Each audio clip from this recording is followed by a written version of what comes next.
ඔන්න අපි අද අරන් යනවා වීඩියෝ එකක් අලුත් නූඩල්ස් එකක් හම්බුණා අපිට එන ගමන් අද පන්තියල් එනකම් අලුත් නූඩල්ස් එකක් හම්බුණා මම කිව්වේ ඒ මොකද්ද ඒ කරන්නේ ඉන්න අයියෝ ඔයා පැහැන්න යනවනේ ඉතින්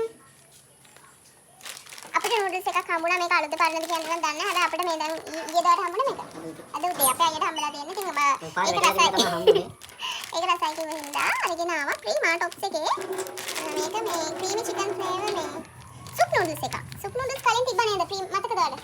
සුප් නූඩල්ස් කන්නයි බොන්නයි කියලා මේ ඉතින් අන ආයෙත් ඇවිල්ලා තියෙනවා ප්‍රීමයි කී. අපි බලමු කොහොමද රස කියලා හදලා. නූඩල්ස් එකක් දෙකම දාන්න. නේ? දාන්න වතුර ඇති. වතුර මදිනවත් වැඩි නේ. Tin tin tin tin tin tin tin. කුඩු පැකට් දෙකම දැම්මා. ඉතරනේ තියෙන්නේ ඒකේ. ඔව් තියෙනවා.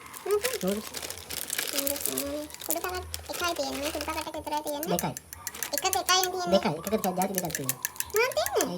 ඒක මේ මේවා නිකන් රයිට් සෝරි මට හිතෙන්නේ මේ දාලා තියෙන යාලා කෝන්ද මන්ද. කොහොමද පවුද? කෝන් ටික දාලා ඇත්තේ අපි බලමු. කොහොමද වෙන්නේ කියලා ඔක කොහොමද වෙන්නේ කරන්නේ. ඔය තියෙනවා.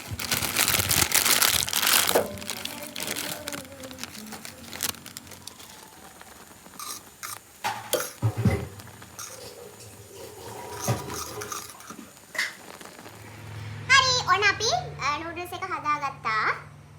අපි බලමු ඒකේ රස කොහොමද කියලා. අපේ නංගි 2.50 මේ ඔම්ලට් එකක් දාලා තියලා තිබ්බ දවල්ට කන්න කියලා අපි බත් කෑවේ නෑ. නූඩල්ස් එක ගෙනව නිසා අපි බලමු මේකේ රස කොහොමද කියලා. මම වගේ මේ ඔම්ලට් එකයි ඉවරයි. 2.50 ඔම්ලට් එක. කලින් ක්‍රීමි ගතියට තිබ්බට කනකොට එහෙම ක්‍රීමි ගතියක් එන්නේ නෑ. මේක එන්නේ මේකේ අර මැගී මේ චිකන් නූඩල්ස් එකේ එන රස එන්නේ මේකෙන් එහෙම වෙන අමුතුර හක් එන්නේ නැහැ. ඒක තමයි එන්නේ. ඔයා try කරලා බලන්න සමහරට ඔයාලට රස එන්න පුළුවන්. හැබැයි මම චිකන් නූඩල්ස් එකේ රසට කැමති නැහැ වැඩි. මේකේ තියෙන රස තමයි. bye. සෝස මොනක් වගේ පුතේ ඔය? bye.